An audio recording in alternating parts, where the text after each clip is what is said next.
By the beginning of June 1943, the first 5 boats, small submarine hunters, went on transports on a long journey across the Atlantic. Unfortunately, we were not able to get the remaining 14 boats. The Maritime Ministry took them for their own needs. However, on May 28th, at the Shipyard in Miami, 20 such boats were laid down under the Soviet order, with improvements in armament recommended by us. We proposed to send them to Vladivostok without waiting for the next convoy across the Atlantic. In the first days of June VI, Minakov called me to Tampa. Here the shipyard was building AM-type minesweepers for the USSR. There were already Soviet crews for these ships.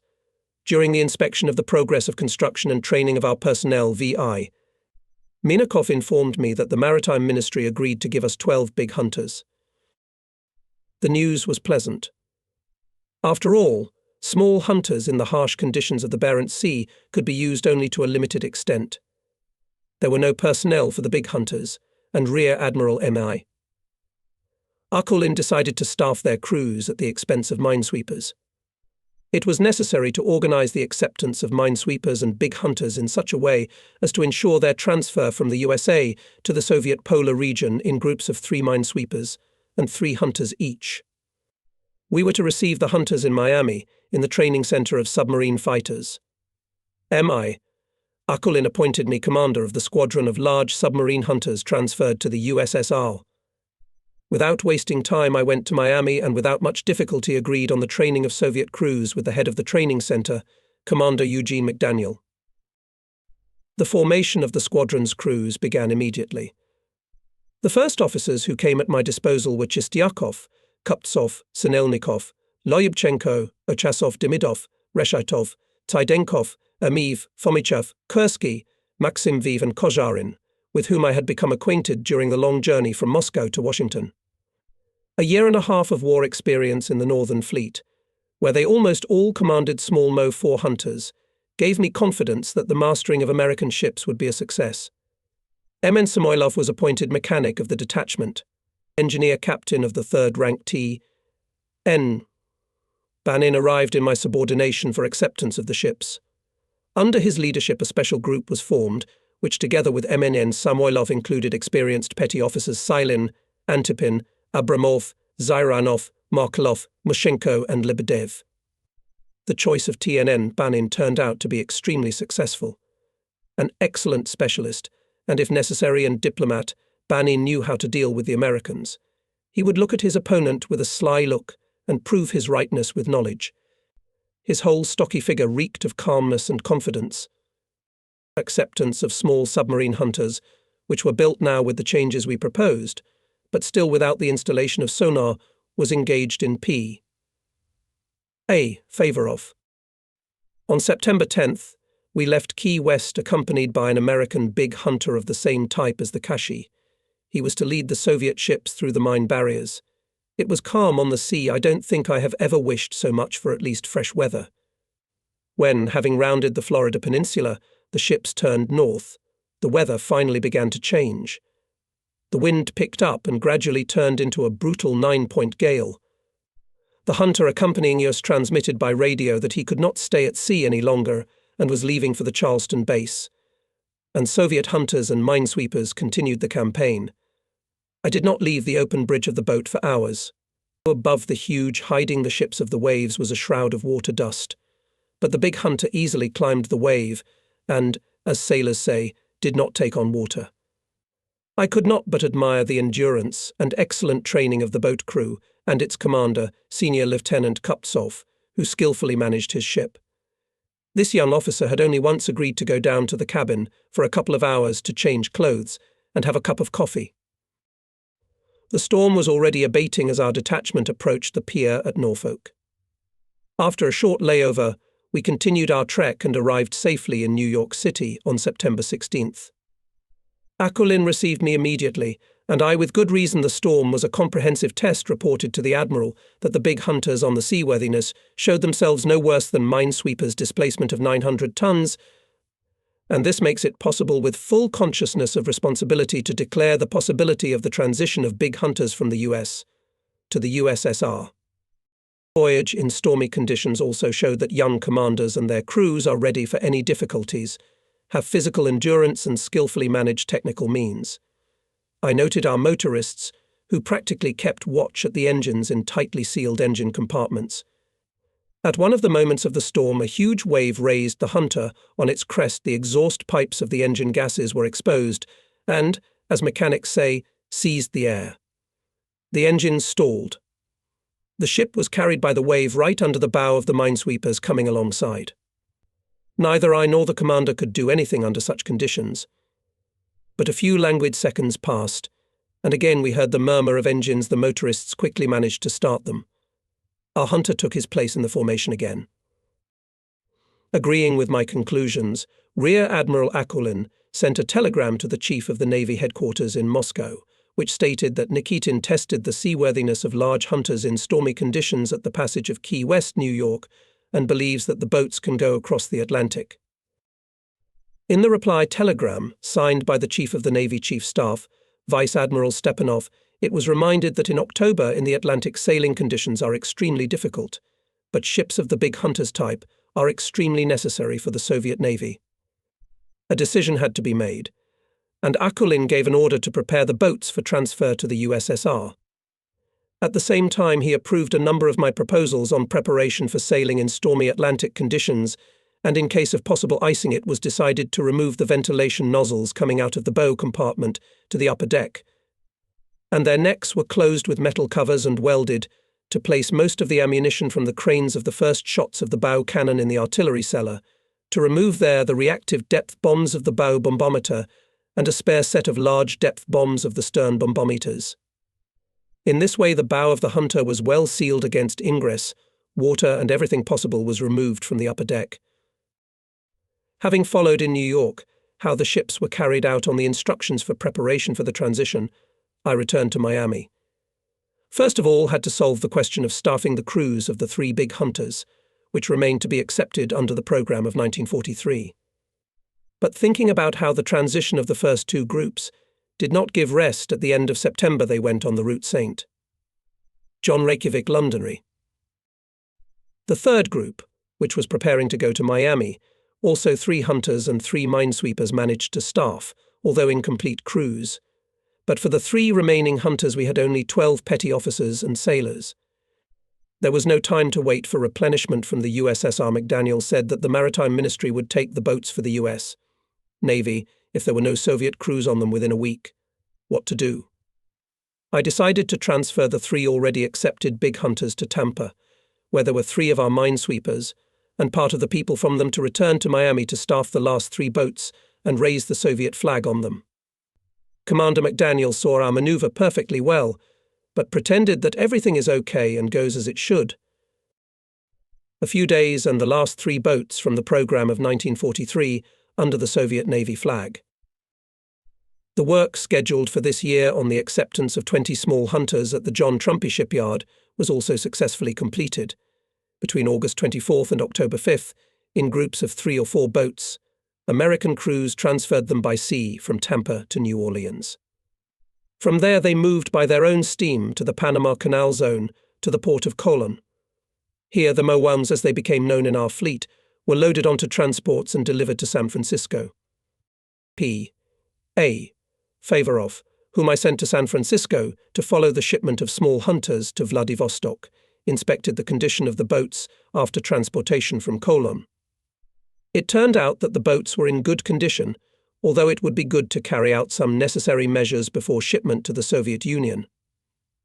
Pyotr Alexievich, a competent officer, charming and witty man, managed to enlist the help of Lieutenant Commander M. Carlson, commander of the boat's base in San Francisco, an experienced naval officer. The property of all Mo-1s was thoroughly inspected, and the missing property was obtained and placed on the gunboats. Favorov even managed to get the propellers, which showed signs of erosion, replaced. In mid-October, I transferred to New York the 3rd group of ships, received again 3 minesweepers and 3 Hunters. From Key West we left on October 10th. The squadron was commanded by the commander of the minesweeper, Lieutenant Captain A. M. Sovolovich's ship was the lead ship. The boat of Senior Lieutenant N. I. Demidov headed the keel column of big hunters. Two other big hunters were commanded by senior lieutenants Sinelnikov and Reshetov. NN Samoylov and I and my closest assistant on acceptance of ships N. Samoylov were on the lead hunter. Weather conditions on this passage were not better than in those days when I transferred the second group to New York. Even at the exit from the Gulf of Mexico, the wind reached the strength of 8 points, and this is called very strong wind according to the Beaufort scale. But the squad moved forward, riding the wave. The commanders, despite the strong excitement, kept their place in the line. M.N. Samoylov repeatedly checked how motorists Panin, Balabanov, Bugrov and Buterin and their petty officer F.Z. Sokolov were keeping watch, and each time he reported to me that people were working perfectly, above all praise. Sailors and petty officers of the upper watch helmsmen, signalmen, commanders were impeccable. Returning to my home in Miami, I stopped in Washington and reported to Akulin on the fulfillment of the plan of acceptance of ships for the past year, providing a detailed report on our work. In this report T.N. Banin and M.M. End. Samoylov took a very active part in compiling it. Lists of defects revealed during acceptance were given, and proposals were made for their elimination in the future. I also proposed to make some changes in the organization of boat acceptance in order to ensure better inspection of all mechanisms and devices, as well as boats in general. I also reported that thanks to the tireless work of our officers and petty officers, and first of all T.N. Banin and M.N.M. Samoylov, the personnel during the acceptance period have time to be well prepared for the operation of technical means, learn to eliminate malfunctions and fight for survivability. The Admiral positively evaluated our work and said that in the future, 44th year, the volume of deliveries of American ships to the USSR will increase several times. We will receive 34 large hunters. John Trumpy's firm will build for us small hunters at its shipyards in Miami and Comden, Annapolis Yacht Yard and Hershoff in Bristol torpedo boats of the Vosper type. We will also receive torpedo boats of the Higgins type. In mid-November, I took part in the 12-day passage of 6 torpedo boats of the Higgins type from New Orleans to New York. They were transferred by American crews under the command of Lieutenant Dressling, and I wanted to see how the boats would behave in the ocean. At the airfield in New Orleans, I was met by N.Y. Dolgonenko, the Soviet representative at the local shipyard of the Higgins firm. We immediately went to the shipyard. Along with torpedo boats, small landing boats were built here for the American Navy. All boats, both torpedo boats and landing boats, were assembled from prefabricated elements. The construction of the boats was perfected, one could say to perfection. All units, mechanisms, systems right down to the electrical wiring were assembled on the conveyor belt. Outside the shop gate, the bots were cut into sections. These sections were transported to naval bases in the South Pacific. There they were welded together again, and the bots were delivered to the fleet's landing formations.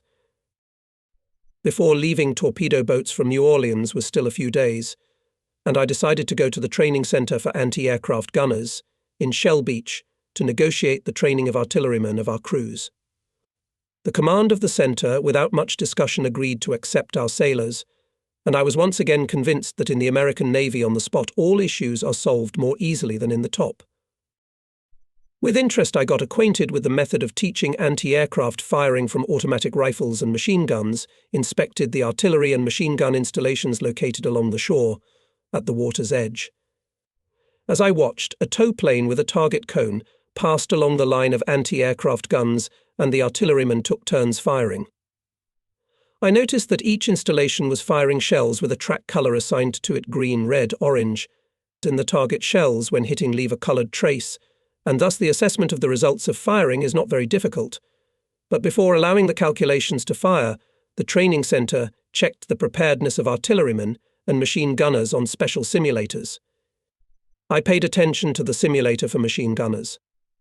It consisted of a movie screen on which one could watch the path of bullets relative to the target, and a digital unit that counted points for hitting the target. Both this and other simulators made extensive use of the principles of slot machines, which were already common in the United States at that time. From Shell Beach, I returned to New Orleans again. Having inspected the boats before crossing, I found considerable erosion of the propellers. But the American officer who received the boats at the factory only shrugged his shoulders. Capt. Nikitin, it is easier and cheaper to replace the propellers from time to time than to find ways to eliminate cavitation. You will do the same.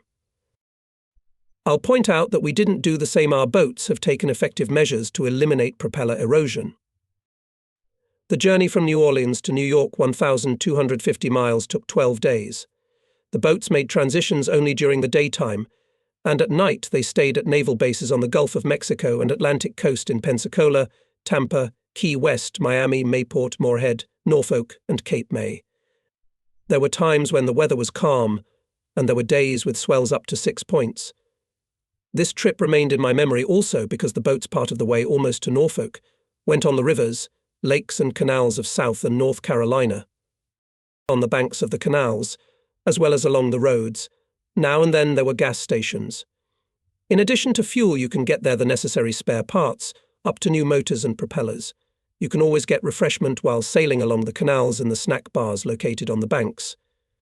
The traffic of small boats on the inland waterways was quite intense, and there were barges pulled by horses running along the canal. In addition, it was interesting to pass by the battle sites of northern and southern ships during the American Civil War. Back in college, I read about the actions of a squadron of Northerners under the command of Commodore Farragut near New Orleans, about the battles between the world's first battleships Merrimac, and Monitor, about the battle at Mobile Raid, when the monitors of the Northerners forced to surrender the battleship of the Southerners Tennessee. Unfortunately, the officers of the American torpedo boats, most of them enlisted from the reserves, knew their country's history, and especially naval history, poorly.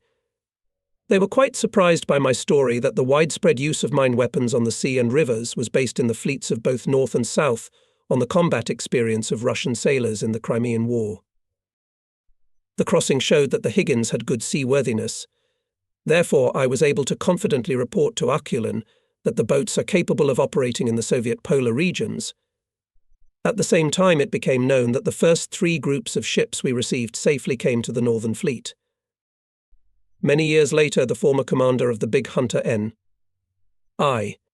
Demidov, who participated in the passage of the 3rd group of our ships, wrote to me the first storm caught us, as you know, still on the passage of Key West, Norfolk.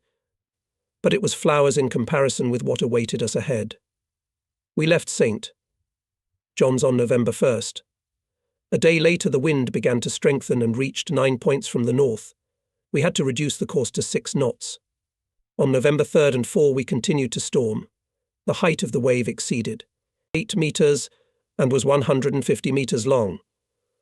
The boats were strongly beaten when they, going down the reverse slope of the wave, reached its bottom. We had to apply such a maneuver to go down the reverse slope lag, respectively turning the boat, and when reaching the bottom of the wave again, put the boat to meet it. For such work on the rudder, a man had enough strength for 10 to 15 minutes, after which a change was required. The fuel was running out. Its stock, taken on deck in barrels, was washed overboard. When the storm waned, the boats began to take fuel from the minesweepers on the quicksand, which reached 5 or 6 points. Dredges from 250mm rope, designed for towing, and buckstovi from the minesweepers to the boats were torn every now and then, like threads. It is not difficult to imagine what difficulty and danger this fuel reception was. The boats, being 10 to 15 meters behind the stern of the minesweepers, then flew up on the crest of the wave several meters above the minesweepers' decks, then fell somewhere down. But everything turned out safely, and on November 8th our group arrived to Kovel Fjord, having spent 7 days for the passage instead of the planned 4. I should add that in one of the stormy nights we were fired at by the ships of the convoy coming from England to the USA. After all, the Americans removed radars and radar identification equipment from our boats and minesweepers. Therefore, the ships of the convoy could well take us for the enemy. Fortunately, everything went well. On November 16th, 1943, our detachment joined the Allied convoy and went out together with it to Murmansk. The passage to the Kola Bay, which took 8 days, took place in no less difficult conditions. As you know, there was no one to replace the boat commanders, and they did not leave their bridges all the way to November 24th. It is impossible to speak about this remarkable passage without feeling proud of our officers, petty officers and sailors, small ships with incomplete crews, displacement of only 126 tons, having overcome winter storms of the Atlantic and Barents Sea, came home and joined the glorious Northern Fleet. The personnel of the boats, their commanders Borodavko, Chistyakov, Tidenkov, Ermiev, Kuptsov, Okasov, Demidov, Lyubchenko, Sinelnikov, Reshetov, Maximov and Kozharin made a real feat, showed courage and military skill. As usual, I returned from Washington to Miami by train.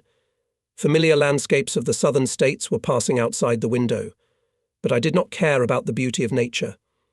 I was mentally planning the next days of work. There was a lot to do. It was necessary to organize acceptance of boats in new points, and there were not enough people for that. Therefore, in Miami, I was very happy to hear about the replenishment that arrived from the USSR. These were commanders of torpedo boats Tkachenko, Maslov, Krasovsky and Nikolaev, and small hunters of Mo-4 type Sagulenko, Kizelev and Shchukin, engineer Senin, military technicians Cherny and Demin, petty officers motorists Lebedev, Melnikov, all from the Pacific Fleet. The group, which arrived on November 24th, appeared in Miami unexpectedly. For some reason it was not known even in our naval department in Washington. My wife had to take on the duties of mother commander and provide the arrivals with some money, mobilize, and very modest funds of the families of T.N. Banin and P.A. Favorov, but it was impossible to use for the reception of people from the group of MG. Malik, it was necessary to organize their training in the training centers of the American fleet. In the first days of December from the Soviet Union arrived and long-awaited crews of minesweepers and big hunters. We were able to staff the last group of ships of the 1943 program, 3 minesweepers and 3 big hunters, and leave some people in reserve for the ships that were to take in the coming 44th. On December 23rd, the last group of minesweepers and hunters left Key West. Already on New Year's Eve I went to sea to receive another small hunter launched in Tampa. We met the new year in Miami, in the circle of our own. Soviet officers and our families gathered. We raised our glasses to the motherland, to the victory of the Red Army and Red Fleet, to the fact that finally the second front was opened in the coming year. In the first days of January of the 44th, by the joint order of the Commissars of Navy and Foreign Trade, a brigade of big hunters was created. I was appointed commander of it, having also assigned responsibility for the training of commanders and petty officers of torpedo boats and acceptance of all ships transferred to the USSR in the States. Training of crews and acceptance of large hunters and minesweepers in general had already been established. Therefore, first of all, I was engaged in organizing the training of commanders and petty officers of torpedo boats. However, the attempts of our representatives in Washington to agree on this issue with representatives of the Maritime Ministry did not yield results. Then I decided to go to Melville myself, where there was a training center for torpedo boat crews. I did not want to go by train, and I willingly accepted the offer of the interpreter assigned to me, an officer of the U.S. Navy K. Peterson, to make a trip in his Ford. After all, we had to cross almost the entire country from south to north. For the first, and maybe for the last time, I had the opportunity to see the life of the American backwoods. Lieutenant Peterson, a cheerful young man, spoke Russian perfectly. His father, a collapsed Swede, formerly a major timber merchant in the Russian Far East and Siberia, had emigrated with his family to the United States in the early 20s. It must be said that Peterson treated his duties faithfully. I cannot say that about another American liaison officer and interpreter, Lieutenant A., who appeared in our brigade a little later. Under the mask of outward deference, this man concealed his enmity to the Soviet people, to our country. He tried by any means to complicate the solution of cases that fell into his charge, and for the most insignificant reason he referred to the need to request Washington. More than once I had to resort to the help of Commander McDaniel to stop his sabotage, by the ill-concealed dislike with which he was regarded by McDaniel, a gentleman in the full sense of the word, and by other American officers. It was felt that A. was working mainly for another, not the Navy Department. This man even managed to send to the new duty station interpreters Lieutenant Peterson and non-commissioned officer Gagarin, with whom we had good business relations. However, after our protest again with the help of McDaniel, they were returned. We had another Russian interpreter, One day, an American officer came to see me and introduced himself as a reserve lieutenant, Yuri Petrovich Heiksinen. It was noticeable that he was very excited. After an awkward pause, Heiksinen said that he was a former White Guard from the Tsar's Marine Corps. I did not react in any way to this statement, and the lieutenant became completely embarrassed. Finally, Heiksinen said that his past did not allow him to fulfill the duties of an interpreter, no matter how conscientiously he performed them. The Soviet sailors would not trust him. At the same time, he is a Russian, and a patriot loves Russia, and is on the side of its people, and the heroic Russian army with all his heart. I calmed the lieutenant, tried to convince him that now it was not about the past, but about honest joint work. I must say that the experience of further cooperation in bases on the east coast of the States and then in Alaska showed that Heiksinen spoke the truth. He worked very well. In the US, I repeatedly had to meet with representatives of the Russian emigration. Its composition was very heterogeneous. Emigrants from Russia who had settled in the States before the First World War left their homeland in search of a way out of abject poverty. Most of them were peasants from the western regions of Belarusia and Ukraine, and poor Jews from settled areas, to whom America seemed to be the promised land. Joining the army of American laborers, they were subjected to even more brutal exploitation than the workers who emigrated from Western Europe. We often met during our stay in the United States their descendants who served in the Army and Navy, worked in factories, mills and farms. As a rule, these people showed sincere interest in the homeland of their fathers and grandfathers, were proud of our victories over the armies of Nazi Germany, and were always happy to help us in some way.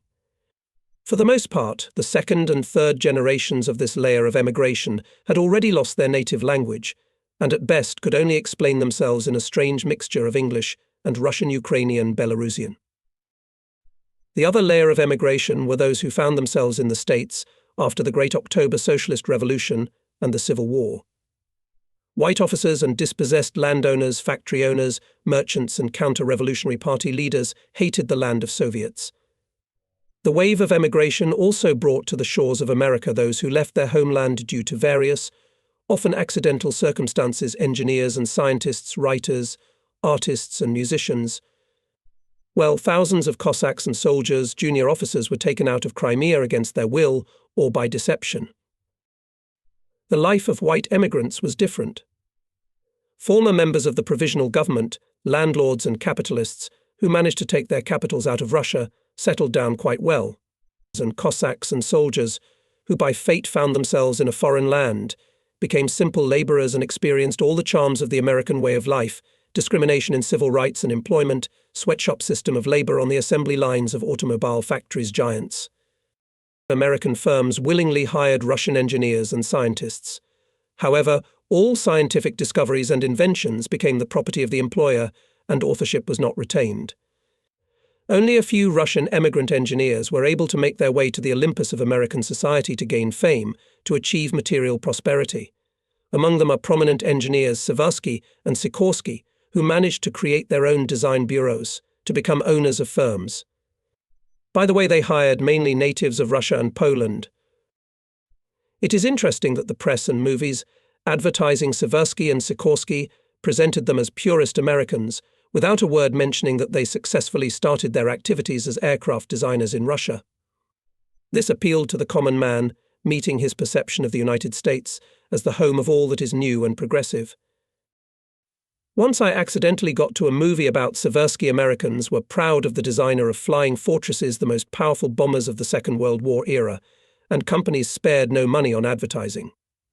From the frames of the picture, successively telling about the life of the father of American aviation, it followed that the hero, who lost his leg in an air battle in World War I, a natural-born American. But here is a photograph of a young man in the uniform of a midshipman of the Russian Navy. On the ribbon of his visor is the inscription, the Tsesazavich Alexei Marine Corps. The announcer at the same time says that Seversky graduated from the Naval Academy.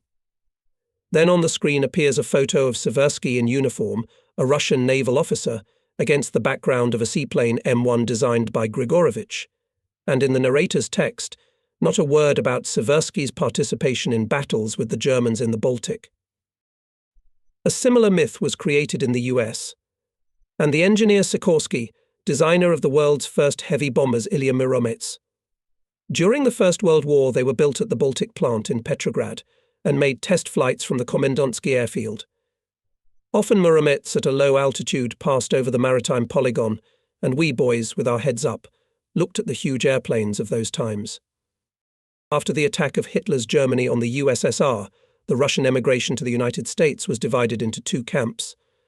Not unknown Kerensky and Countess Tolstaya did not change their anti-Soviet positions and led that part of the Russian emigration, which continued to be hostile to the USSR. Their press organ, the Black Hundred newspaper Russia, placed rehashes of Goebbels' propaganda, rejoiced at our failures, glossed over the victories of the Red Army. But most of the natives of Russia took a patriotic position, tried to help our country as much as they could. The Society Aid to Russians in the War, which appeared, it seems, in 1941, organized the collection and sending of medicines, food and clothes to the Soviet Union. The Society also advocated for the return of emigrants to the USSR, and in this connection it carried out a lot of explanatory work. Many decided to take this fundamental step and became Soviet citizens even before the end of the war. The Russian-language newspaper Russian Voice actively propagandized the successes of the Red Army, fought against misinformation and slander, which was abundant in the American press. On its pages I have repeatedly read objective, expertly written military reviews Kernakov. A lieutenant colonel in the Tsarist army, a participant in the Brusilov breakthrough, during the Civil War he became a White Guard, fought against the young Soviet Republic. But from the first day of the Great Patriotic War, the former chief of operations of the division headquarters of General Drostov declared his support for the just cause of the Soviet people. He not only cooperated in the Russian Voice, but also went on lecture tours around the country, calling for immediate aid to Soviet Russia, explaining the necessity of opening a second front in Europe as soon as possible. More than once I had to meet Colonel Kernakov and talk with him. His patriotic position was not the result of emotional impulse, but the fruit of long reflection and reassessment of the past. It is not without reason that Kernakov concluded his lectures with Lenin's words about the invincibility of the people who know what they are fighting for. Colonel Kernakov was not such a rare exception. Many White Guard officers underwent the same evolution. During one of my trips to New York, I attended a meeting of the Aid to Russians in the War Society and drank tea from a 3-bucket samovar with emigrants Putyatyn and Cherkassky. Cherkassky, a former Russian naval officer, was quite surprised when I told him that the textbook on naval practice, which he had written in the pre-revolutionary years, had been reprinted many times. I do not know what happened to these emigrants later, but during the war years they did a lot of useful things for their former homeland. Not everyone, of course, even then accepted the revolutionary changes that took place in Russia after the Great October Revolution. But in the face of a formidable danger to the very existence of the Russian, Ukrainian, Belarusian and other peoples of the Soviet Union, knowing about Hitler's intentions to destroy Slavic culture, to raze its monuments to the ground, emigrants could not but realize that only the victory of the Red Army over the Wehrmacht and its allies can rid the lost homeland from the fascist yoke. Not without reason the New York branch of Helping Russians in the War, after the defeat of the Nazis at Stalingrad, issued a commemorative sign on the background of the shield bas-reliefs of a Russian soldier in an ancient helmet and a Red Army soldier in a steel helmet, and in the lower part of the commemorative dates 1242 to 1942. So, in the last days of January, Peter Sotz and I left Miami. Ford is rushing along the beautiful highway. We flashed advertisements calling to visit the Everglades, to admire the swamps with caimans, and to look at the real Seminoles. I am reminded of the novels of Mine Reid, the battered book one read many times as a child, Osceola, chief of the Seminoles, now the remnants of a proud and freedom-loving people, live in the reserve in an ornamental village. They are shown to tourists. The farther north, the more intense the traffic on the highway becomes. The evergreen lawns of Florida are replaced by the fields of Georgia. Soon enough, they'll be covered with sprouting cotton. The fields are usually small, interspersed with groves. Here and there you can see the unassuming houses of Negro farmers. From afar they seem abandoned, and only sacks of oranges for sale on the roadside indicate that they live here. Sometimes I manage to notice white two-story mansions with an invariable colonnade houses of white landowners, descendants of planters' slave owners, from whom Negroes rent land. The fields are deserted now, and how many people I saw in the fields at harvest time. All Negroes. Only once in a while you see a white man watching the work. Peterson drives the car perfectly, at a high speed, something like 60 miles an hour. He has time to talk about the places we pass, but he never takes his eyes off the road as it climbs up and down the hills. Indeed, it's impossible to yawn. The roads are magnificent, Level Peterson says. We don't slow down on the corners, left turn right side up, right turn left side up. Every 10 miles gas stations of various companies. Here you will not only fill up with gasoline, change oil, but also necessarily inspect the car preventive maintenance. After all, an American, as a rule, does not know the device of his car, does not know how to repair it.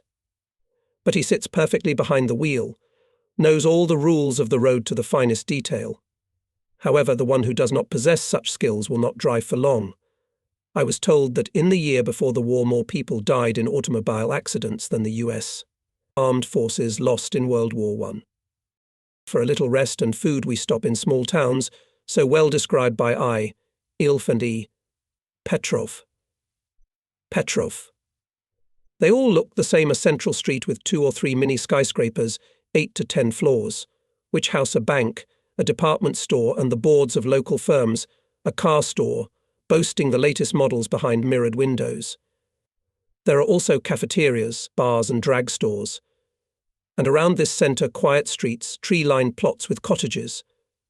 On the terraces, or even right outside, their owners sit in rocking chairs. But still, this is not the sleepy provincial world of the era described in One Story America. In the townships there are branches of industrial firms, usually assembly plants. There's money being made everywhere. We grab a quick bite at cafeterias or drag shops.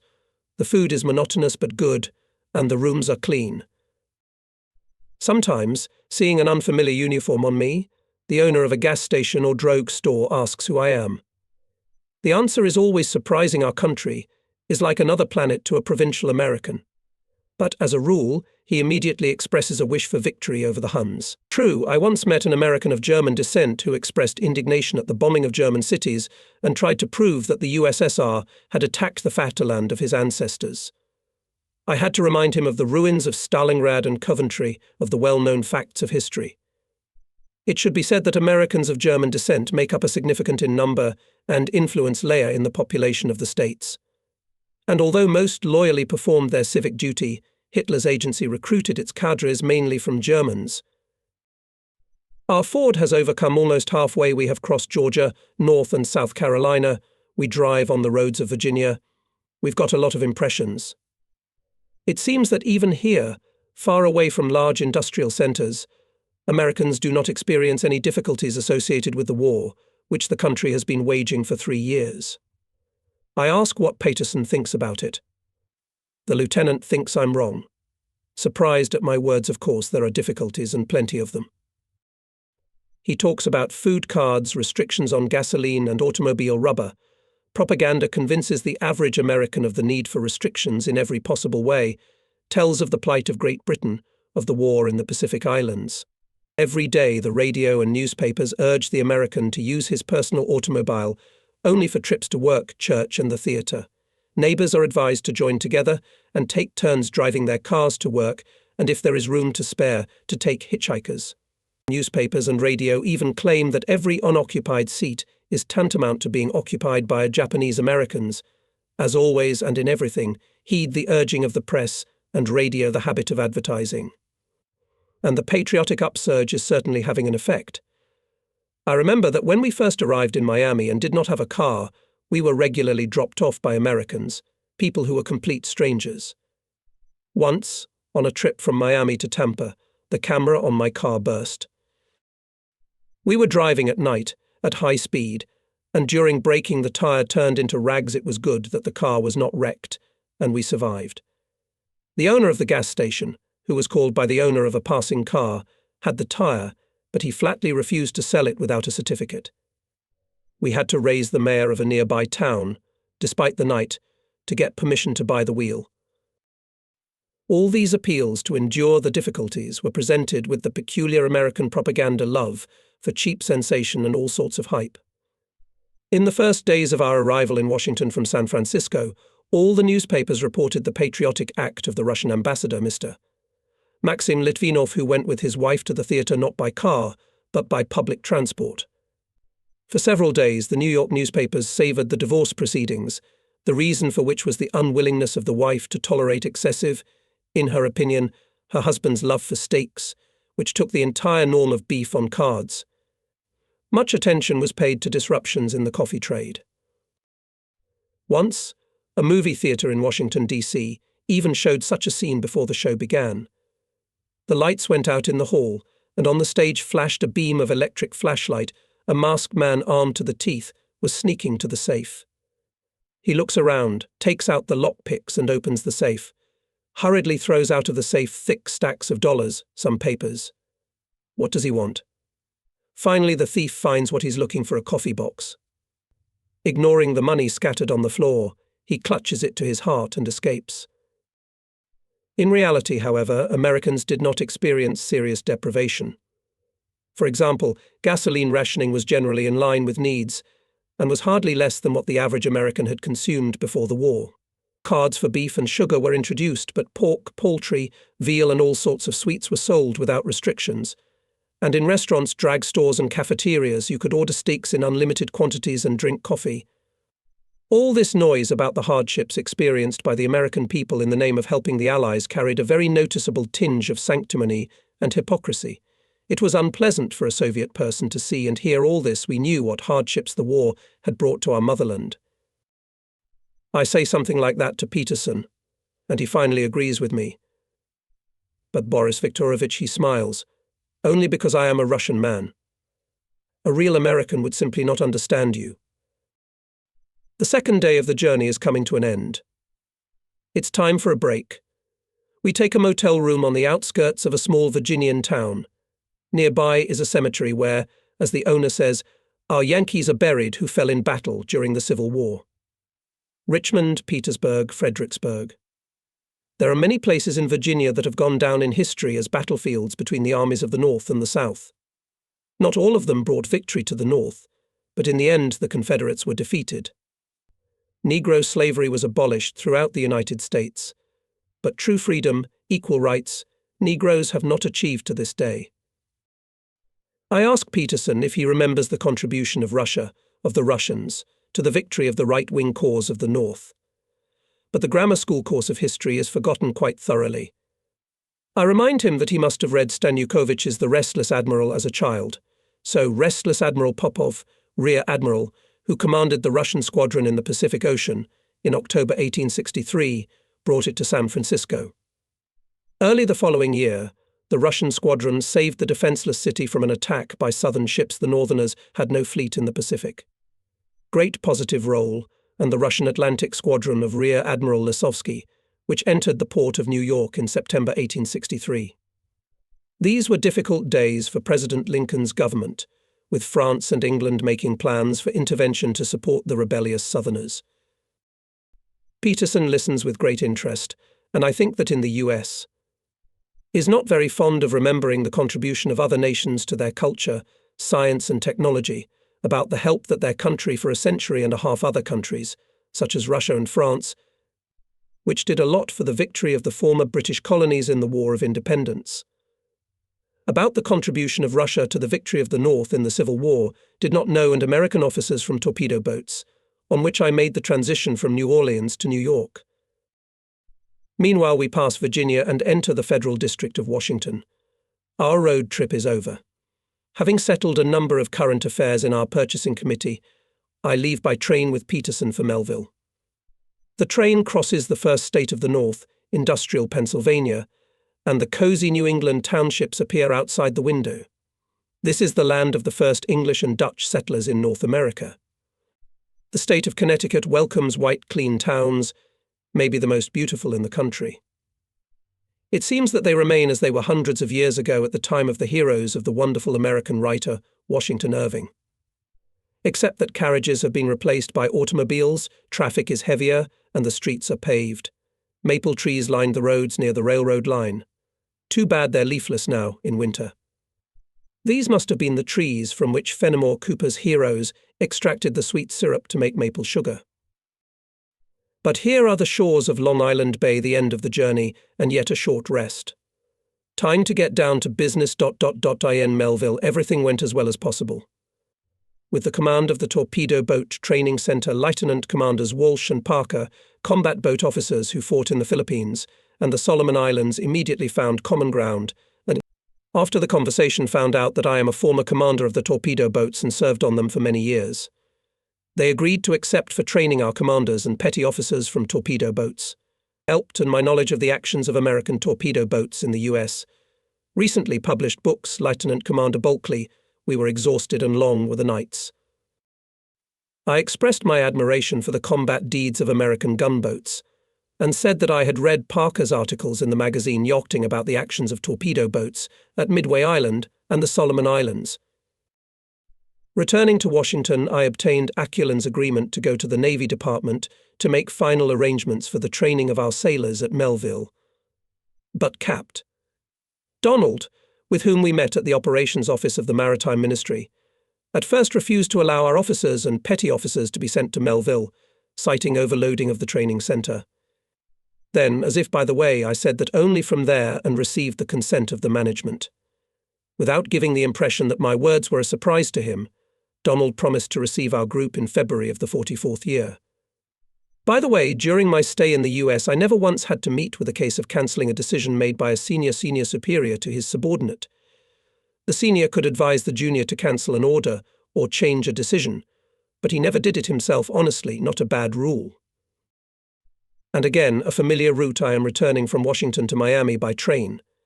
From the train station I stop at home for half an hour to change my clothes. Here, despite the winter, it is warm, about 20 degrees. In the brigade headquarters, immediately plunged into a sea of all sorts of things, listen to reports, give orders to Captain 3rd Rank M.G. Malik to prepare his personnel to leave for Melville in the training center, and so on. As always, P.A. Favourov is pleased with the clarity of the report and exhaustive completeness of information during my voyage to Melville and Washington. His group managed to receive 8 more small submarine hunters. Together with the boats that raised the Soviet flag in early January 1944, this is already 12 units. By agreement with our purchasing committee, we decided to complete the boats with crews and send them on their own to New York. A considerable part of the route, with the consent of the American commanders, the Mo-1 detachment will go by inland waterways, the Intracoastal Channel, which runs parallel to the shoreline of Long Bay from Port Royal near Charleston to Southport. If the weather deteriorates, the boats will immediately take shelter in ports, of which there are plenty along their route. On January 24th, a warm, windless day, the small hunters leave Miami.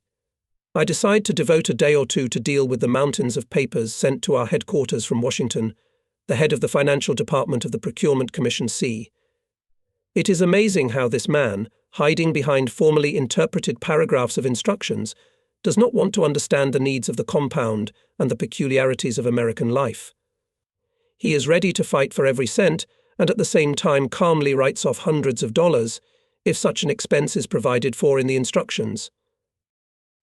Meanwhile, as we all soon realized, in the United States we should look closely at the system of services, the organization of all kinds of rental appliances and even cars. For example, we were allocated money for daily business trips. A taxi company would send a car at the appointed time. But cabs are expensive in the States. For 2 months, cab rides cost the procurement committee more than $500. And it turned out that quite decent Ford can be purchased for $600 to $700. With the help of our naval attach, we received $1,200 to buy a car. It is clear that it reduced our expenses and became convenient. We had our own car. We could use it at any time and choose the most rational routes when travelling.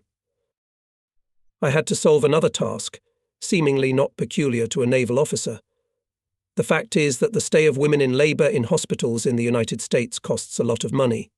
To pay the bills of the maternity hospitals, where the wives of Soviet citizens lay, the Procurement Commission allocated a special fund. But here the number of newborns exceeded the norm. We had to ask for an additional sum. We telegraphed to Moscow and received an immediate reply signed by Anastas Ivanovich Mikoyan, pay at the expense of any estimate. I should note that the bills were not insignificant. It was unusual for us, Soviet people, citizens of a country where all medical care is free. But now all the papers are sorted out. The numerous inquiries of the Procurement Committee have been answered. Now we have to decide what to do with the 2 big hunters, which are going to be delivered to us in early March by the Americans on account of 34 units of the 1944 program. Peterson told me that these 2 hunters have long been in use. Their mechanisms are badly worn out. The hulls are in such a state that it is necessary to carry out work to replace the decks. Of course, we don't need such boats. And it is dangerous to go across the Atlantic on them. I had to ask the Marine Department of the Procurement Commission to refuse these boats. At the same time I raised the question about the program of acceptance of ships from the American side. We needed the support of Soviet representatives in Washington, as the Americans intended to reduce the transfer of ships to a purely formal act. I wanted to make the acceptance in such a way that it was possible to make sure that all devices, mechanisms and weapons were in good working order. Looking ahead, I want to say that here we managed to win. The Maritime Ministry accepted the program of testing and preparation for the transition to the USSR, drawn up by the headquarters of the Soviet Brigade, which included the opening of mechanisms, trips to sea and docking. In the same days, the Americans finally decided to give us ships with radars. We immediately organized in the training center in Miami to study the basics of radar and material part of radar stations. The lectures of the American instructor were translated by Lieutenant Peterson. It seems that at the first lesson he smiled and added that radar was a Russian invention. A.S. Pushkin wrote about radar in his fairy tale The Golden Cockerel. I immediately continued that Pushkin may have foreseen the appearance of radar, but it was the Russian inventor Popov who discovered the phenomenon of radar at the end of the last century. This was news to both the American lecturer and the translator. On February 1st, 4 more Mo-1 boats left for New York by the same route as the previous group. Reporting this to Washington, I informed M. Akulin that, according to the information we had, the Americans wanted to stop further delivery of small hunters, as if they could not send them to the USSR. No convoys. I hoped that Mikhail Ivanovich would be able to negotiate with the appropriate officials in the Ministry of Marine. Akulin knew how to talk to the Americans calmly and businesslike, to joke in time. Thanks to his diplomatic tact, the Procurement Commission, as a rule, successfully overcame all sorts of obstacles. And those who wanted to create them to delay or even disrupt supplies to the USSR, there were, alas, enough. In preparation for the acceptance of 34 big hunters went strictly according to the plan we had outlined. Classes on studying radar began. We were waiting for our hydroacoustics in Key West. I had agreed with the head of the special school there to train Soviet sailors in a special school, Capt. Keating, who promised even training with submarines at sea at the final stage. The artillerymen agreed to be accepted for training at the Shell Beach Training Center. In the same days, Captain 3rd rank I. N. Gritzik, and then I visited the shipyards in Elizabeth City, Jacksonville and Dayton Beach, where the big hunters intended for the USSR were being built. It remained to wait for the arrival of the crews. On January 20th, 1944, the last group of big hunters and minesweepers, received in December of the previous year, left Miami for the USSR. Its transition was headed by Captain 3rd rank M.N. Mole. The management of the Minesweeper Division, which was under construction in Tampa, fulfilled its task and was disbanded. Lieutenant Captain V.M. Kulakov and Captain 3rd rank E.A. Kamirov arrived at my disposal. Evgeny Alexeyevich, who headed the brigade headquarters, I knew from his service in the Office of Naval Forces of the Red Army in the 30s, as a skillful organizer, a smart staff worker. He showed himself well in his new position. In addition, Rear Admiral Akulin sent me 2 officers from the Procurement Commission, Engineer Captain Lieutenant A. M. Koklov and Technician Lieutenant N. A. Kuzmenko, who also joined the staff. The brigade headquarters prepared everything necessary for accelerated training of the crews, and the crews of 4 big hunters, which arrived on March 25th from the USSR, started training in a week. Now, when the combat training of crews was established, and before the start of acceptance of big hunters was still 2 or 3 weeks, I was able to fulfill my long-standing desire to properly familiarize myself with the shipyards where torpedo boats were built. I reported to M.I. Akulin about the state of affairs in the brigade and how engaged in the training center torpedo boat sailors Captain 3rd Rank Malik. Then I went to the factory of the firm Elco. The 2 days that I spent in New York at the Elco shipyard allowed me to study the organization and technology of production quite well, and from Mr. N, who was my guide, to learn a lot of interesting things about the history of the creation and construction of torpedo boats in the States. As it turned out, the Americans in this area of shipbuilding widely used the experience of the British and Italians, gained during the First World War. It seems that 2 years after the Peace of Versailles, the Maritime Ministry bought in England 2 torpedo boats of the type Thornycroft. But something in these boats Americans did not like, and from the construction of the series, as originally planned, refused. Before World War II, General MacArthur wanted to include in the defense system of the Philippines hundreds of torpedo boats.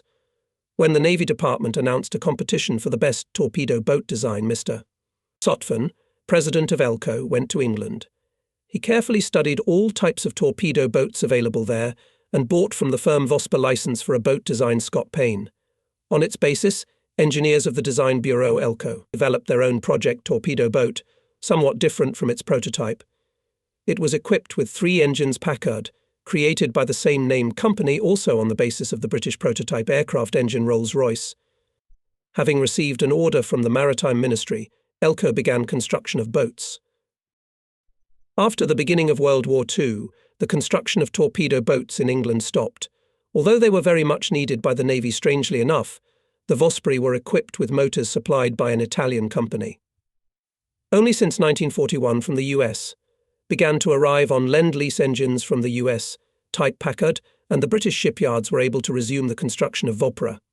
The necessary number of torpedo boats English industry to supply its fleet could not, and the right to build Viparov was gratuitously transferred to US firms in exchange for the obligation to deploy their construction for England.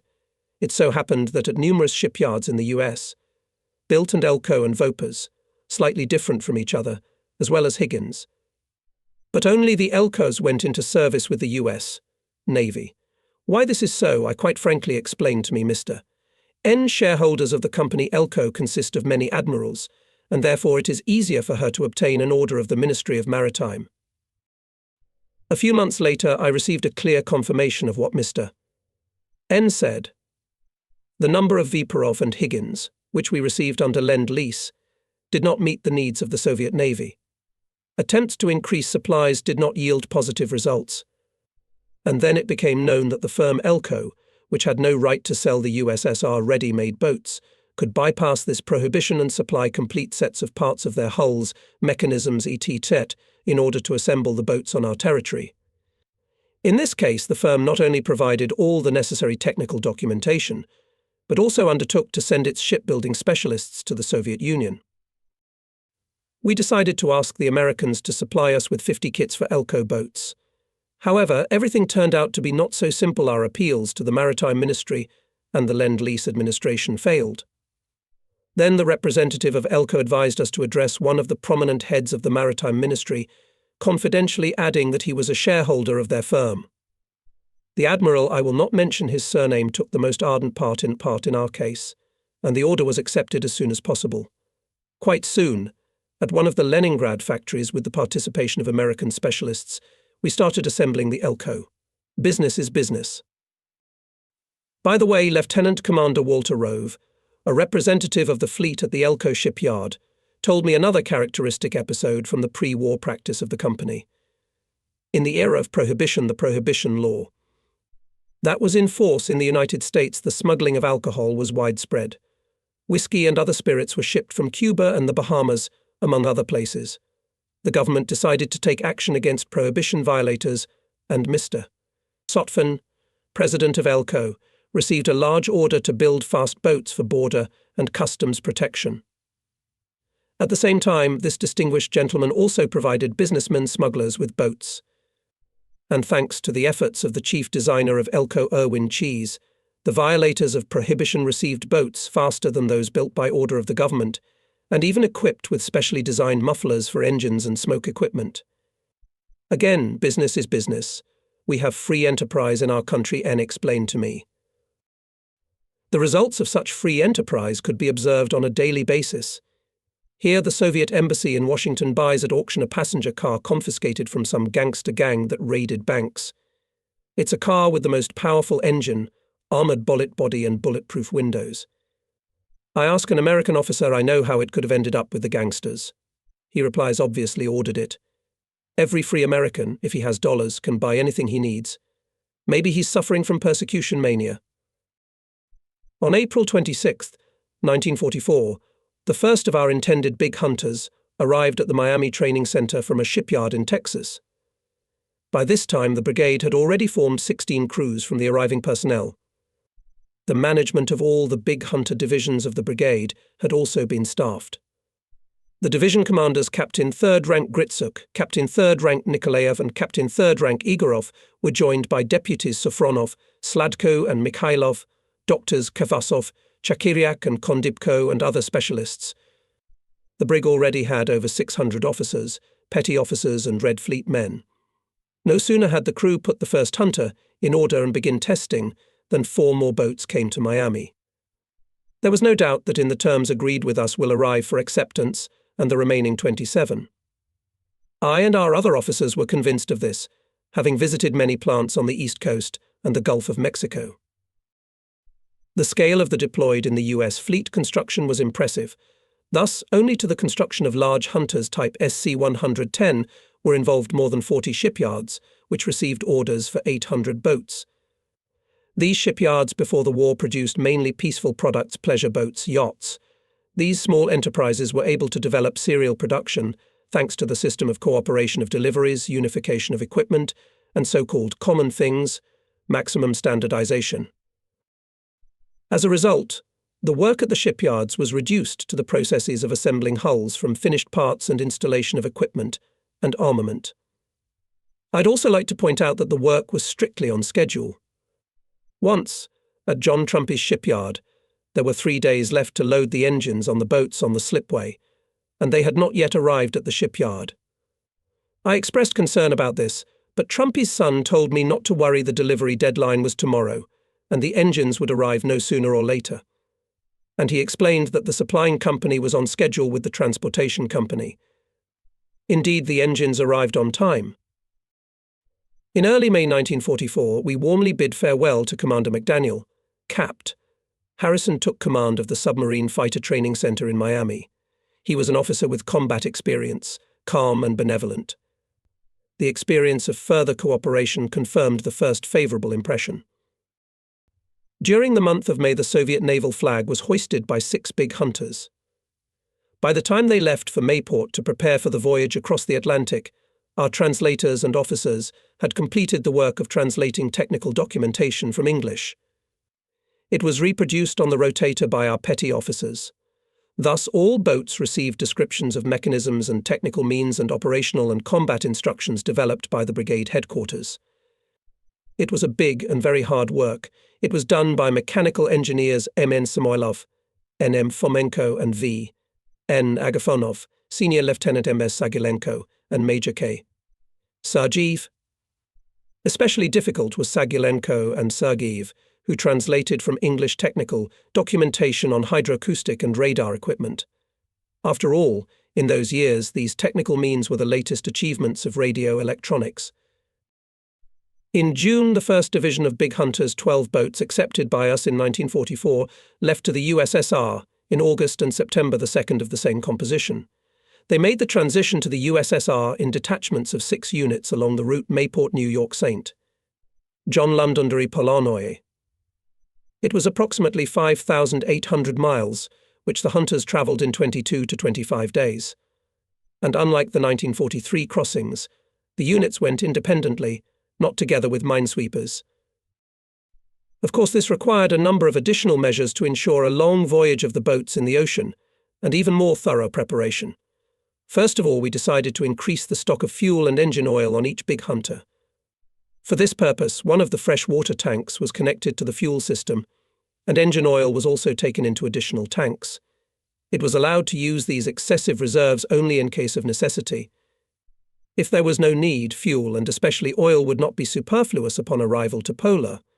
It is clear that the consumption of fresh water during the transition to the USSR had to be strictly limited. Water was released only for cooking and drinking tanks.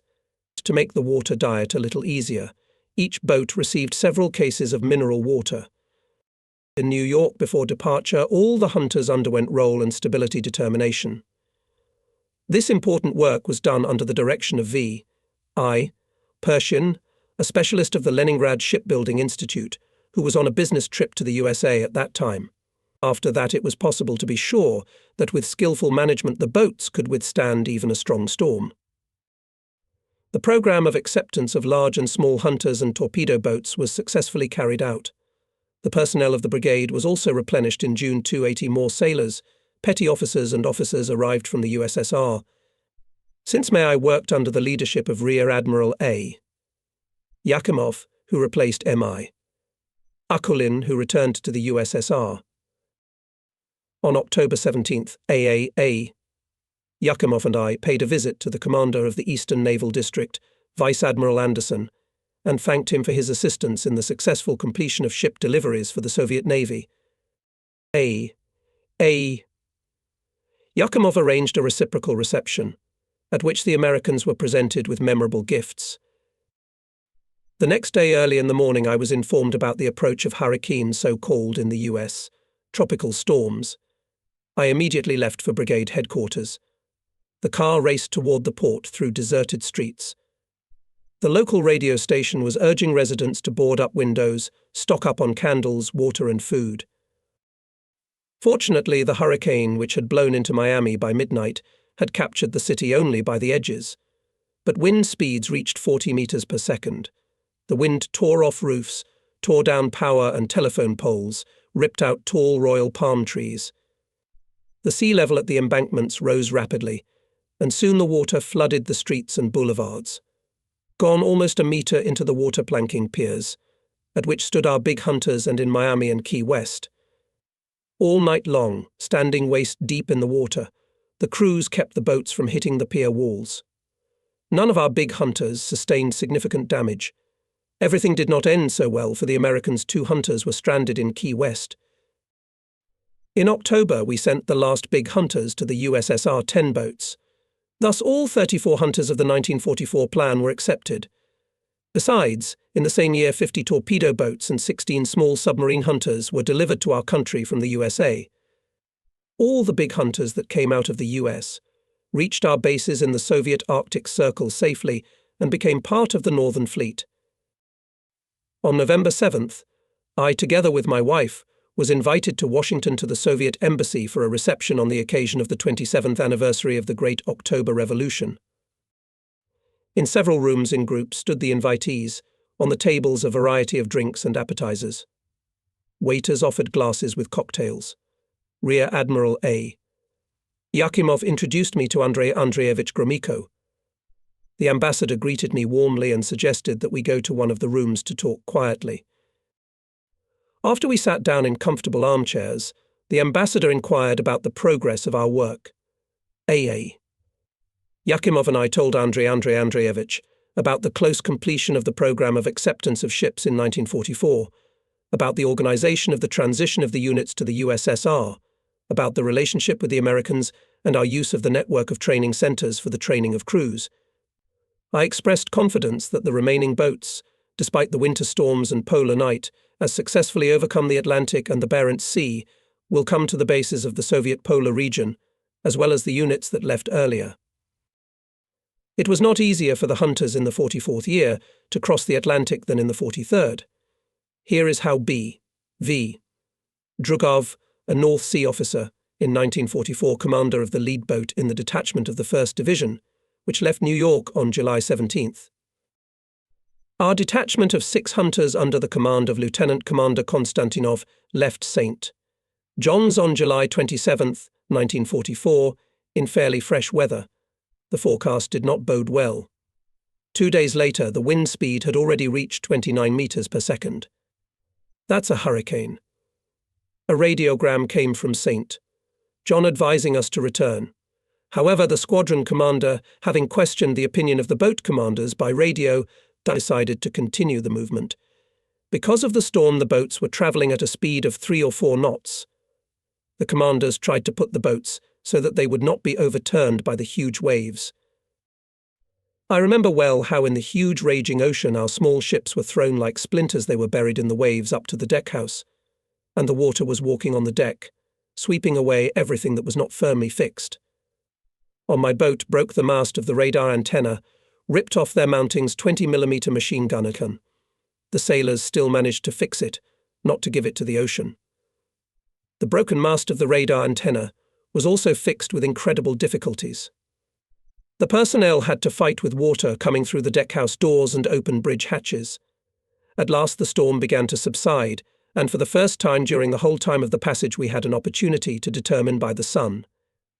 It was off the coast of Ireland, after the boats had been sailing for 9 days. The unseaworthiness amounted to 2.5 miles. At Londonderry our detachment was given a literally triumphant welcome. When we entered the port, on all British, Canadian and American ships in this base, on the upper deck were lined crews. In this way the Allies expressed their respect and admiration for the Soviet sailors who had made the difficult crossing of the ocean. In the evening, at a reception given in our honour, the English Admiral, commander of the Londonderry Naval Base, expressed his admiration for the high naval qualities and courage of the Soviet sailors. From Ireland we moved to Lockhew Base in Scotland and, after waiting for the approach of the detachment of Captain 3rd Rank I. N. Gritsuk, went out with the next convoy to the Soviet Union. On August 25, 1944, our 1st Division, consisting of 12 big hunters, arrived in Polyonoye. The boats of the other 2 divisions also met with no less difficulties during the transition to the polar region. It is impossible to list the names of all courageous Soviet sailors who overcame the Atlantic and the Barents Sea on small ships. I will name only the officers who commanded 6 detachments of hunters on crossings from the USA to the USSR. They were skillful, strong-willed commanders: Lieutenant Commander Konstantinov, Captain 3rd Rank Gritsuk, Senior Lieutenant Riss, Captain 3rd Rank Nikolaev, Senior Lieutenant Shokhnin and Captain 3rd Rank Igorov. All of them later took part in the battles for the liberation of Pechinga and northern Norway, the defeat of the Nazis in the polar region on the northernmost flank of the front of the Great Patriotic War. The year 1945 was approaching. Our armed forces were striking more and more powerful blows to Hitler's war machine, beating the enemy far beyond the borders of the motherland, liberating the peoples of Europe. But the power of Nazi Germany was still great. Imperialist Japan was so strong that, as it became known after the war, the American military command planned to land on its territory only in 1946. We realized that the enemy would fight to the end, that there would be fierce battles ahead. What would we here in the States do in the new year? We knew that we were to receive in New York for the first 5 months of the year 12 minesweepers of the UMAS type. It also became known that a large number of ships, including frigates, were expected to be transferred to the USSR on the western Pacific coast, as if in Seattle or Alaska. The experience gained by Soviet officers and petty officers in training during 2 years of hard work in receiving ships in the United States gave confidence that we would fulfill this task of the Soviet government successfully. The Soviet government highly appreciated our 2-year work in the USA. The officers and petty officers instructors who were part of the acceptance group and the crews of the ships were awarded orders and medals. On June 11th, I presented myself as commander of the Soviet naval unit to Rear Admiral Monroe, commander of the Gulf of Mexico Naval District, and Commander McDaniel, chief of the Submarine Fighter Training Center. The admiral and his staff promptly resolved all issues of life and training of Soviet sailors. Already on June 14th, our crews began training at the training center on the program agreed with me. 2 days earlier, P.A. Favorov left for Norfolk to participate in the passage from there to Miami of the first big hunter intended for transfer to the USSR.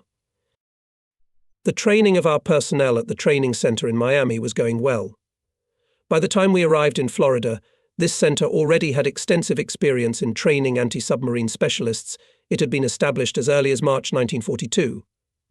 Since its organization, it was headed by Eugene McDaniel, who was well respected in the U.S. Navy as an excellent anti-submarine officer.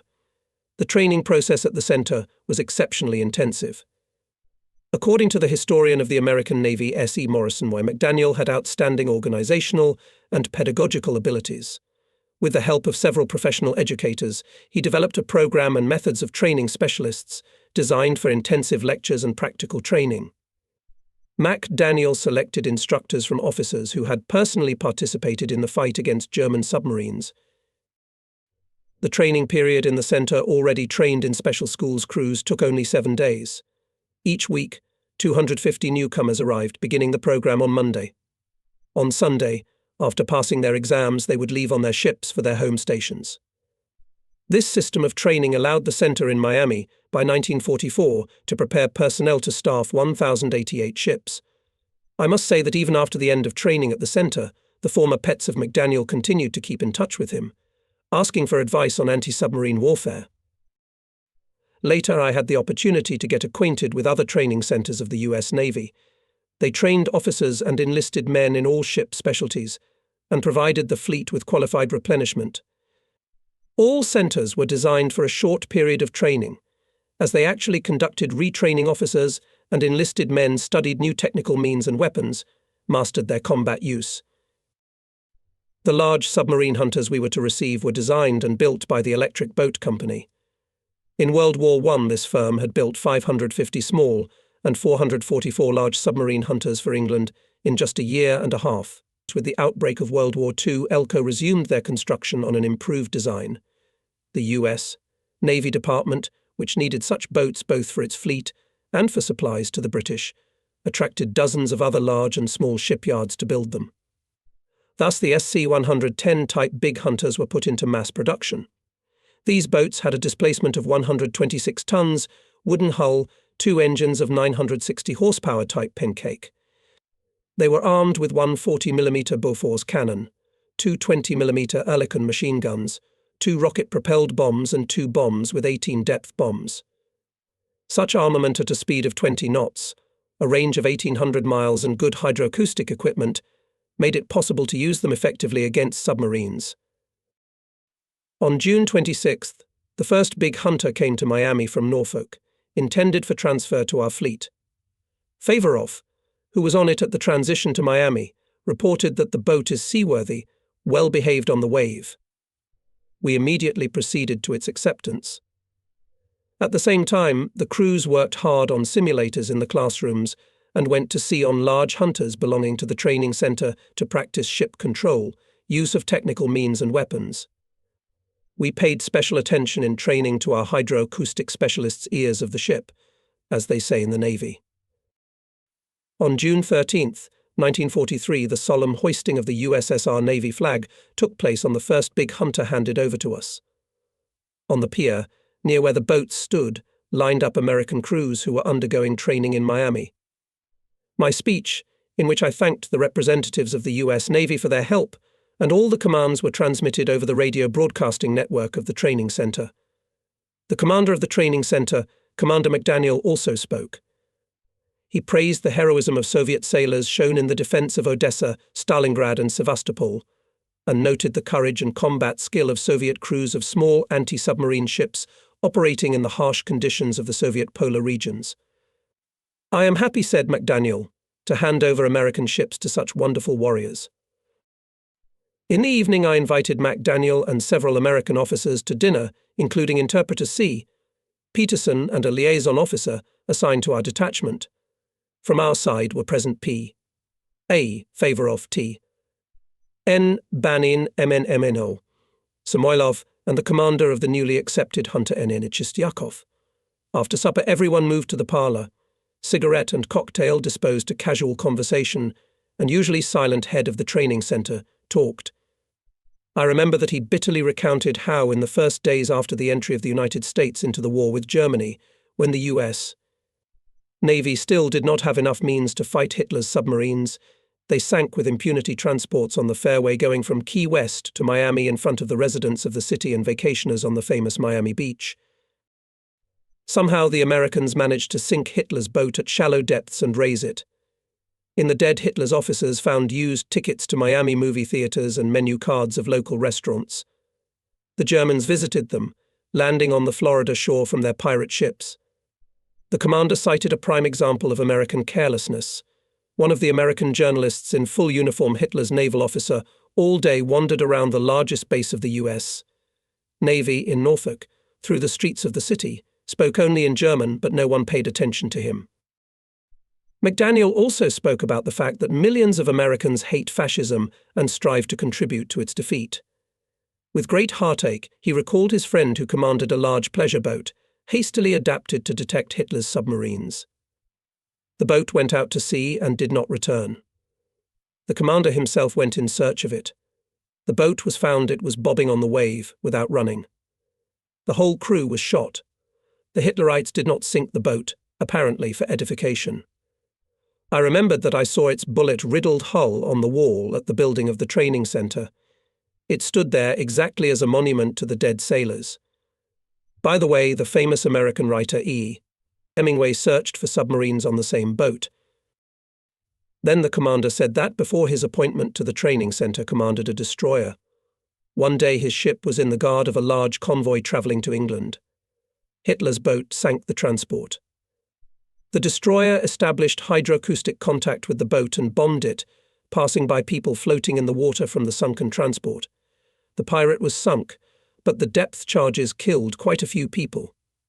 Still stands before my eyes the picture of that tragedy the commander finished. His voice trembled. Continuing our conversation, we unanimously agreed that Nazism must be destroyed once and for all. McDaniel said that after the victories of the Red Army at Moscow and Stalingrad, he has no doubts about the imminent defeat of Germany. And our conversation took place at a time when no American soldier has not yet fought in Europe, or even in North Africa, before the opening of the Second Front was still far away. But the commander believed in victory and believed that the decisive contribution to it was made by the Soviet Union.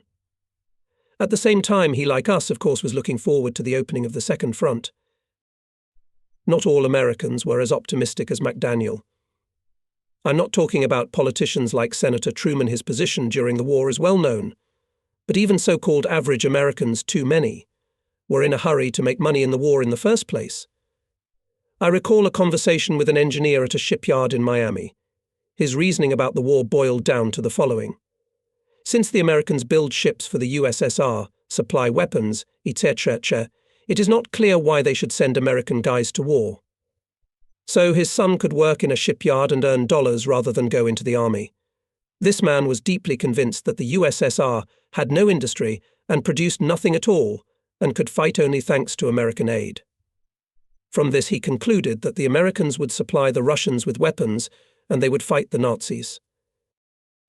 But in general, the Americans treated Soviet people, Russians, as they called all of us, regardless of our nationality, very well. And military sailors, and our children and wives more than once had to hear words of admiration for the feat of our people. Our children, who went to school without knowing English, received special care at the American school in Miami. Teachers and school children helped our children to quickly get used to a new environment, to learn the language. I remember well how much attention and care was shown to my family by the owner of the cottage, Mrs. Kolos, the widow of a cabinet maker, a Belarusian by origin. It is true that some organs of the American state system gave a different attitude. During my and P.A. Favorov's long business trips, our families often went to visit each other, sometimes staying overnight. It happened that in the morning, when the wives returned to their cottage, they found traces of unknown guests' clothes in the closets and drawers of the tables were torn through, and even cigarette butts in some places. I had to ask McDaniel to tell people that visitors to our cottages should be more careful. After that, we either stopped being visited or the overnight guests began to behave more decently. While having a good and friendly attitude toward our country, Americans, with few exceptions, knew astonishingly little about it. Even the history of Russia in high school textbooks in those years was given only a few pages listing the Tsars. Not only did Americans know nothing about Russia's support for the Northerners during the American Civil War, but they were quite surprised when told about recent events, such as the US intervention in the Soviet Far East and the North, in Murmansk and Arkhangelsk. The average American's understanding of the Soviet Union was truly anecdotal. Rarely did anyone not know the words samovar troika and vodka for many. This stockpile was the limit of knowledge about our country. More than once cab drivers asked me if we had cabs, and a barber asked me if our barber shops had such a sophisticated mechanism as a hair clipper. No wonder that at first the Americans were reluctant to allow our sailors and petty officers to disassemble the engines of the boats to adjust the complex equipment. But there were no extra parts after assembly, as the Americans feared. Then our allies went to the other extreme. A legend was born that all our sailors and petty officers were engineers in disguise. Strange as it may seem, such events as the flight to the United States through the North Pole, Ant 25V, P. Chakalov, G. Pichkalov, P. Chakalov, G.F. Bayev, Baidukov, and A.V. Belikov did not break the ingrained in the American public anecdotal perceptions of our country. But the fact that such a flight was no accident proved, and the subsequent flight to the US, M.M. Gromov. A lot was written about the Soviet pilots in the press. American pilots participated in the search for the plane of A.S. Levanovsky, which disappeared during the flight to America with a commercial cargo, the navigator of which was my classmate at the Frunze College, Viktor Levchenko. By the beginning of August we received and manned with Soviet crews 3 big hunters. The boats moved to Key West, to the moorings of the training center for training hydroacoustics and practicing attacks on submarines. Here the ship's anti-submarine crews were trained officers and hydroacoustics. This center was moved to Key West from London in 1940 and trained personnel for the Atlantic Fleet. In San Diego, California, a similar center trained specialists for the Pacific Fleet. Incoming hydroacousticians were subjected to rigorous musical tests, including hearing acuity and the ability to discern changes in volume and pitch. The center in Key West had well-equipped training rooms with simulators and sonars, which were used to train anti-submarine crews. Commander Keating, who commanded the center, had patrol ships and big hunters, 3 training submarines of the type Holland. This made it possible to carry out at sea to practice the actions and hydroacoustics and anti-submarine calculations in general. Arriving in Key West, our anti-submarine crews immediately joined the training process. On August 2nd, the Soviet naval attaché in the USI, A. Igorishov, and his aide visited Miami. A. Igorishov and his assistants Dorokov and Belyakov. Then we left for Key West and went to sea in the adopted boats, checked how our crews went out in training attacks on submarines. After that, all 3 hunters moved to Tampa, where they were placed at the disposal of Captain 3rd Rank M.N. Mole to prepare for the passage to the USSR together with the 3 trawlers just received. The attaché and his companions visited the minesweepers in Tampa. Seeing off A. Igorishov, I asked to speed up the arrival of officers, petty officers and sailors from the USSR. We still did not have enough people to form crews. The accepted big hunters had only 1 officer instead of 3 and 20 petty officers and sailors instead of 30. In fact, the boats were to travel 5,000 miles from the US, port to the Soviet polar region, and stay at sea for at least 15 days. The situation with manning the crews of the next boats was even worse. The Americans began to talk about stopping the transfer of big hunters to us, as there were no crews for them. The attaché promised to inform Moscow immediately. After seeing the guests off, I left for Washington on August 19th. After reporting to M.I. Akulin about the current situation, we decided that we would have to disband the crew of one of the minesweepers under construction. This will at least to some extent diffuse the situation and allow to send crews to the big hunters. Then I visited Annapolis, where boats of Vosper type were built for the USSR under English license. All boats of this type were supplied to the English Navy and partly to us. In England, Vosper began to be built in the pre-war years by the firm Power Boot, on the project of the designer Scott Payne. These were seaworthy boats with displacement of 45 tons, with a wooden semi-glycerine hull and 3 engines of 1,150 horsepower, which allowed to develop speed up to 42 knots. They were armed with two 533mm torpedo tubes, one 20mm machine gun, and two twin mounts of large-caliber machine guns. On the Vopra, as well as on the boats adopted by the U.S. Navy, had radar stations, radars, as the Americans and British called them. However, radars were removed from torpedo boats and big hunters transferred to the USSR. It was more than difficult to understand such actions of the Allies. After all, at that time radar stations were already available in Hitler's fleet. Only since 1944, the Americans began to supply us with boats with radar stations. Back in Miami, I escorted the first group of ships to New York, 3 minesweepers and 3 big hunters. Division Commander MMN Bull commanded the passage. Further on the passage from New York to the Soviet polar region, the detachment was commanded by N.S. Debelov. In the first days of September, the second group of the same composition was planned to go to New York. I was not going to participate in it. But on September 6th in Miami came a telephonogram from M.I. Arkolin, which ordered me to leave urgently to Key West and take part in the transition to New York of the second group of ships. Arriving in Key West and talking on the phone with Washington, I realized the reason for my summons to Key West. It turns out that the commander of the Minesweeper Division, Mikhail Nikolaevich Mol, having brought the group of ships to New York, reported to M.I. Arkolin that the transfer of large hunters from the US to the USSR is impossible. He referred to his conversations with officers of the American fleet, who assured that the passage of big hunters across the Atlantic is extremely risky, and therefore they transport their boats across the oceans to Europe and Australia on board of transports. Indeed, to Europe, the Americans sent boats on board transports, dry cargoes and tankers, so began to do after the storm, on the way from the US to North Africa, killed 6 of the 8 crossing the Atlantic big hunters for submarines. But at the same time, their torpedo boats were making 1,000-mile crossings from bases on the US West Coast to islands in the South Pacific. Back in 1941, General MacArthur passed on the torpedo boat Lieutenant Commander Bulkley from Manila to Australia, and a year later torpedo boats made a passage of 1,700 miles from Pearl Harbor to Midway Island. Big hunters also made crossings to New Guinea and the Solomon Islands. I was told about my own experience of long ocean passages by familiar American officers, the assistant chief of the training center in Miami Beasley and the former commander of the torpedo boat division, operating near the Solomon Islands, Montgomery. The question of the possibility of transition of large hunters on their own across the Atlantic was of exceptional importance also because the delivery of these boats on board of transports and tankers would reduce the tonnage of cargoes delivered to the USSR. Thus it was necessary to prove in practice that the big hunters were seaworthy, capable of sailing in storms, and could sail to the USSR.